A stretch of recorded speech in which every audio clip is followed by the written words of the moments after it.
Hey, seventh grade, Mr. V here. How you guys doing? Got another video post. Today's post is actually in the Q&A series. This is going to be our second post. And so I think we'll just get right into it. I'll introduce our guest for the day.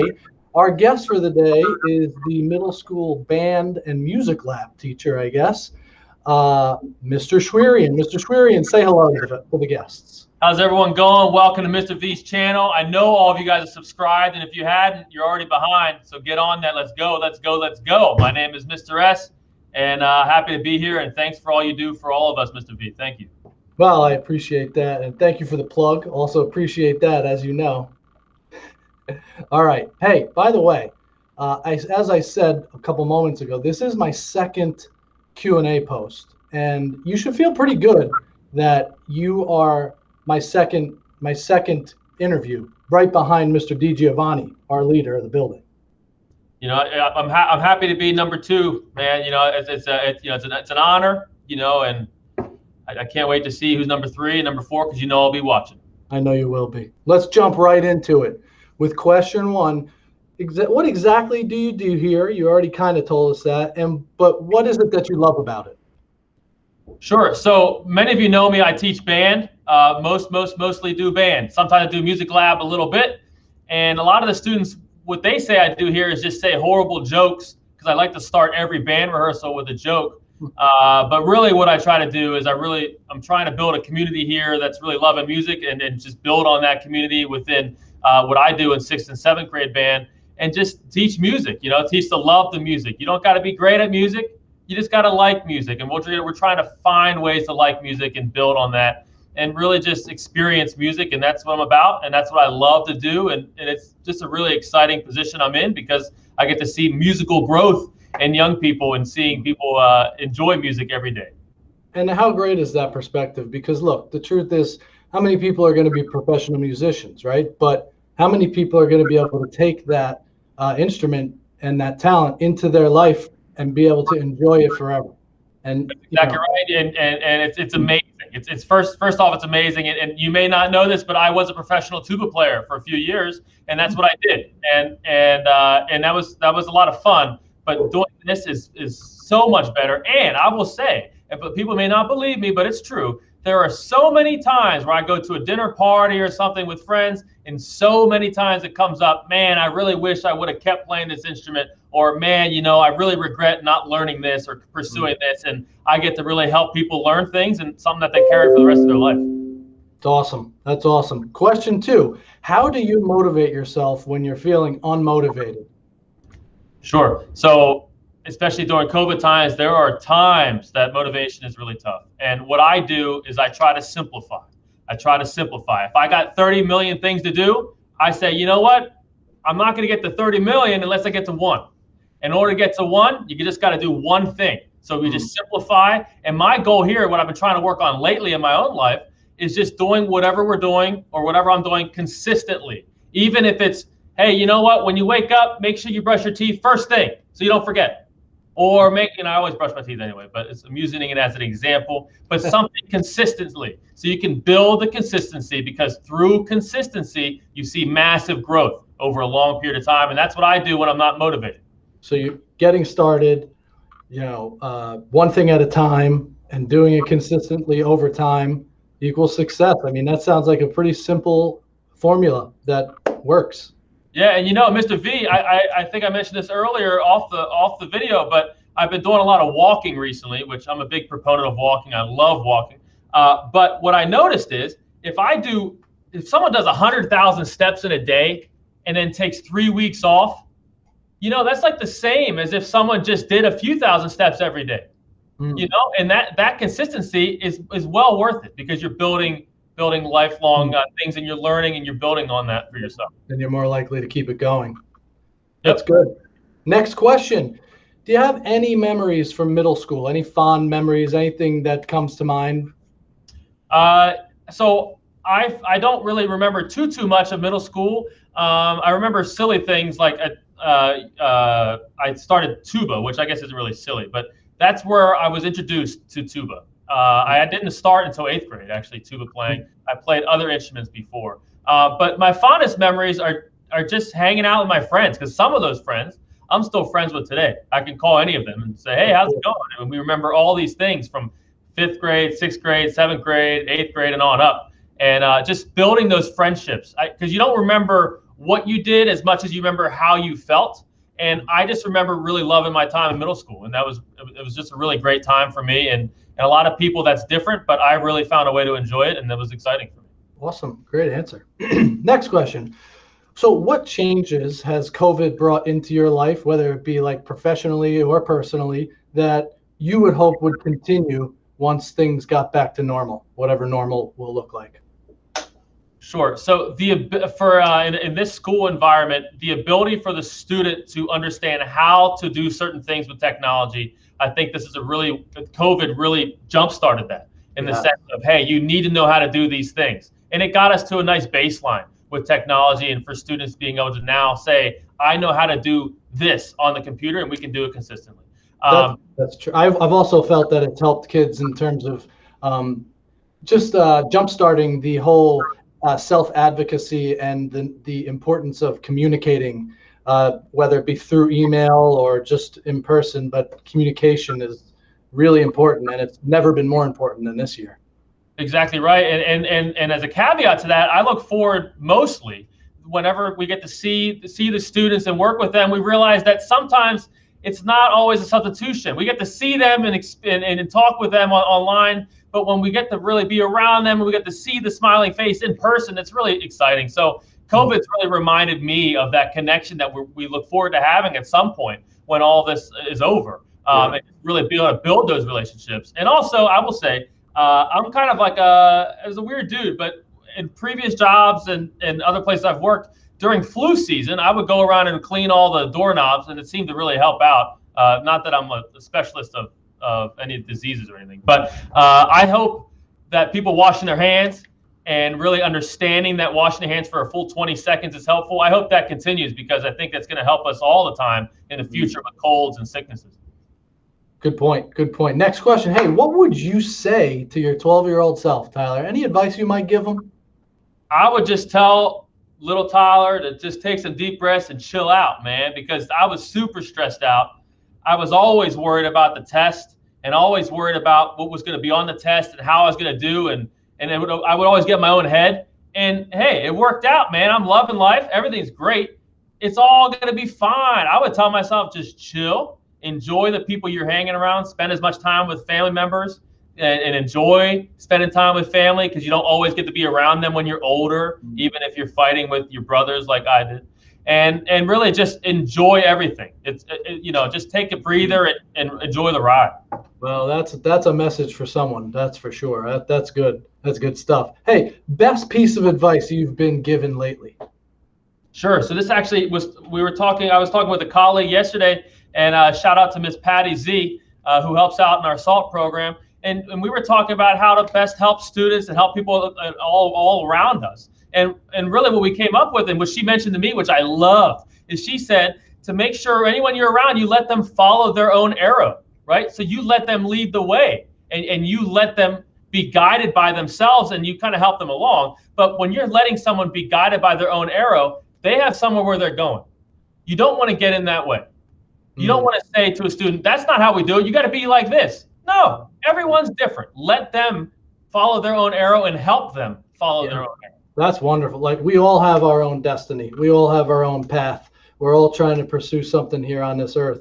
And, I think you're right. Like, let's support everybody in their mission, in their pursuit of their, destiny or whatever it is, And many of us don't know our destiny yet. I mean, we're in middle school, right? We don't know what's going to happen. There are some people where I didn't even really know much about them when I was younger, and they became some of my best friends, or they became super successful and worked for Google or NASA and things like that I grew up with. And it's like, man, look at them. We didn't shut them down. We let them do what they had to do. It's awesome stuff.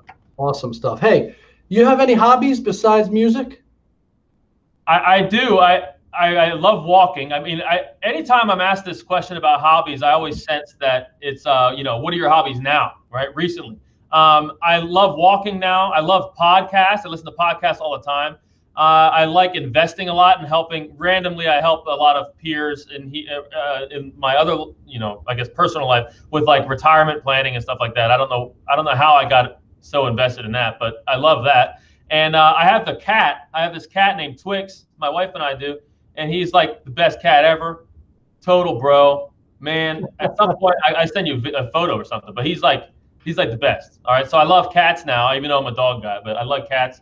And really, what I like to do in my hobby time is really just find something new and dig real deep into it, and then somehow know a lot about it. So if we're getting new windows at my house, I dig in for about a month and learn everything about windows, and then I know about windows, and then I move on to a different topic, and that's kind of something that I've been doing that I enjoy. Because it keeps you learning and keeps you fresh. That's cool. I think I can relate to you a little bit in that area. Hey, I imagine since you're a human, you must experience some stress in life. And so I'm wondering, I mean, in your years on this planet, have you figured out anything? Like, what helps you with that? What helps you get through it? Sure. So a big thing is sleep. Oh. I can't stress that enough. I remember in one of my grad classes, before we were doing some teaching, they said, listen, the number one thing you got to do when you're doing all this work is you got to make sure you're taking time to sleep. And sleep doesn't have to be boring. It's got to be something that's consistent. And when it's consistent, it's going to be energizing. It's going to be refreshing, refueling. And when you sleep and you take care of yourself, you'll be surprised what your body gives you back. You know, what a great answer, because I actually did a post on sleep and the importance of sleep.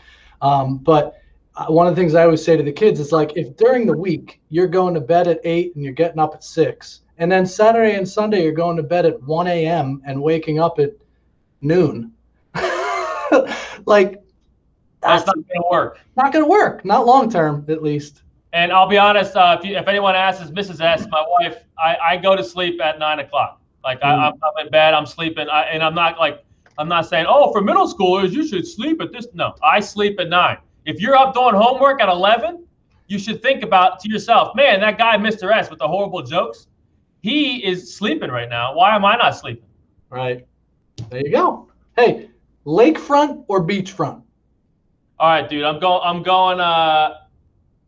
beachfront. First off, I'm going mountain house first. All right, I'm going mountain house first, then beach, and then lake. But not because lakes aren't pretty and beautiful. I just hate the mosquitoes, man, and like. And like, the algae in the water and stuff like that. Like I'm that guy, man. Like I like looking at it. If I could get a photo, like photorealism, and have a photo of a lake house at a beach house, that is the photo of the beach house at the mountain house. How about that? I love it. That sounds good. Hey, tough question I'm going to throw at you right now. I'm going to put you on the spot, but what makes a good leader in your mind? To me, a good leader is someone that does the work first, right? If a leader asks someone to dig a hole, if that leader didn't already start digging the hole, then they're not a very good leader. There's never a time in my teaching that I'll ask someone to do something that either I haven't done or that I know that they can do. And I think that's very important. And let me give you a quick story about something that happened this morning in band rehearsal. We were working on tempo and going fast. And I realized there was a little disconnect between some parts in our band. And what I did is when I went around them, I was still obviously distant and everything, but when I went around to where they are listening from, I realized from their vantage point, it was an entirely different experience. And that told me, hey, you know what? You're not experiencing the same thing that they are, and you need to lead as if you were in their shoes. And that's a huge thing for leadership, I think. Again, to wrap it up, is to remember that as a leader, you should be the one doing the work, and you should be the one putting yourselves in the shoes of others if you're asking them to do anything. I couldn't agree more. Great answer. What makes you happy? I mean, man, I get to come to work every day and play music and see students smiling faces, and I hear students give me jokes and make fun of my jokes, which again, my jokes are the best and no compare. But what makes me happy, man, is like teaching. I love being around students learning.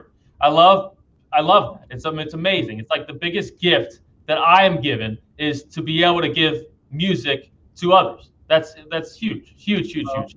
I'm not surprised to hear you say that. It really comes across in the work that you do. So that's wonderful. Do you sing in the car? I imagine you do, but do you?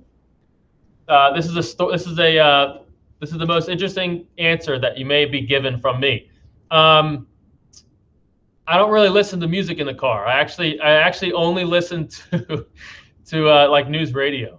This is like a weird thing, and I found sometimes it's frequent among music teachers. I don't know necessarily in this district. I can't speak for everyone, but I love talk radio. I love like news radio when they're talking in news and they're talking. So I don't really sing in the car unless I'm doing it to like annoy others or my wife's there and I want to wake her up or something. But I do sing everywhere. But there's so much music in my life. Sometimes I need to hear people talking.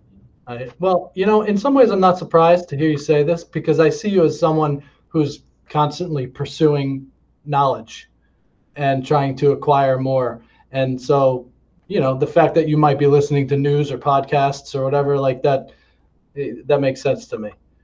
Yeah, and it reminds me of a very strong quote that, going back to your previous question, a strong quote that's always stuck with me in life is, don't wish it were easier, wish you were better.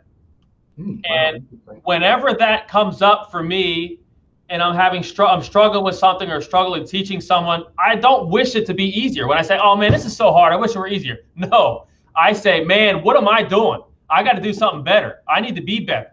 I need to go practice the clarinet and stop squeaking so darn much. Stuff like that. I need to be better. It doesn't need to be easier. It's what it is. Life is life. Oof, awesome. All right, we got two more questions here, okay? So let's make them good. Last one. Can you tell me something that you're proud of? Now, I know you're a humble guy, but this is your opportunity. Give me something in your life you're proud of. So the egotistical answer would be that I'm proud that I competed internationally as a tuba player, and I successfully won a small regional tuba job, and I did those things, and I competed in Austria and America and all these places for tuba playing, which is it is a thing, by the way. But I'm actually most proud that I am myself. I have found my wife allows me to be me. I'm myself when I'm teaching. I'm myself when I'm around other people. Like, what you see is what you're gonna get. I'm not fake. This loud voice that is this annoyingly loud voice and annoying in the morning when my 7th graders say, oh man, you're so loud. Yeah, remember, the less awake you are, the more awake I get. I'm exactly who I am. It's the most exciting thing, and that's what I'm most proud of, is just feeling comfortable in my own skin. Because it wasn't exactly always that way. I didn't always feel comfortable being who I am, but I really feel now I'm in a job I like, I'm in a career path I love, and it's really exciting for me. That's wonderful, and that's something I think you and I both hope for our students, that if they don't feel that way now, that they will eventually get there. They find your path no matter how crazy. You know how crazy it was when I told my parents I was going to go to a school to play tuba? And it worked itself out. It was, I got school paid for, so it was fine. But nonetheless, you got to do what you got to do. Awesome, man. Last question. Hey, who was the most impactful teacher that you ever had, and why? Sure. So there's a lot of impactful teachers, and I found that the most impactful teachers are the ones that love what they do so much that you can tell it like a mile away. And my most impactful teacher would have been my high school band teacher. His name is John Eckstein. And he worked so hard. He worked so hard, and as a leader, he expected us to be at such a high level, but not by just saying, you should do this. He put in the work. He put in the time. He put in the hours, and it was just really awe-inspiring to be around a program that we were very good as a program when I was in high school, and it was built through hard work, and to see the cause and effect. Hey, we had more rehearsals and worked hard. We sounded better. Oh, amazing, right? And just being able to connect that and those lessons learned, they carry with you forever. That's awesome. Have you ever been able to reconnect with him, or maybe tell him that to his face, that he's impacted you that way? Yeah, we talk about 4 or 5 times a week. So. Oh, that's wonderful. Because he's still a music teacher, and the insight that he has as a music teacher are fantastic. And some of my best ideas are from him, and he would be the first to say it. Some of his best ideas as a teacher were taken from others because they were happy enough to share their knowledge with him. Awesome. Wow, what a great interview. Mr. Schwirian, I have to thank you. I mean, I know that you probably had a million other things that you could have been doing during one of your off periods, but I really appreciate you taking the time. I don't know how long we just spent. Could have been 10 minutes, could have been an hour and a half, but it was awesome. I appreciate you taking the time and doing this with us. Hey, dude, I appreciate it, man. And you know, keep up the good work with the YouTube channel. And I know we're pushing it hard, and we're going to get you to like a gajillion subscribers. And I do want to leave you with this, guys, because people don't think I can do math. I do know pi to a few points. Here we go. We'll close with this, Mr. V. You ready for this? Here we go. 3.141 592 6535 8979 323 8462 6433 279 50288. Look it up. It's there every time, every time. Here's the thing. I need somebody who's watching this to slow down the tape and check him on that. Leave it in the comments. Let me know if he got it right or if he missed one. I need to know. All day, dude. All day. That was done. That was done. All right, Mr. Schwirian, thank you. And to all my viewers, I thank you for watching. I hope you enjoyed it. Stay tuned for the next installment. Not sure who it'll be, but it'll be a good one. Until then, stay motivated, everybody.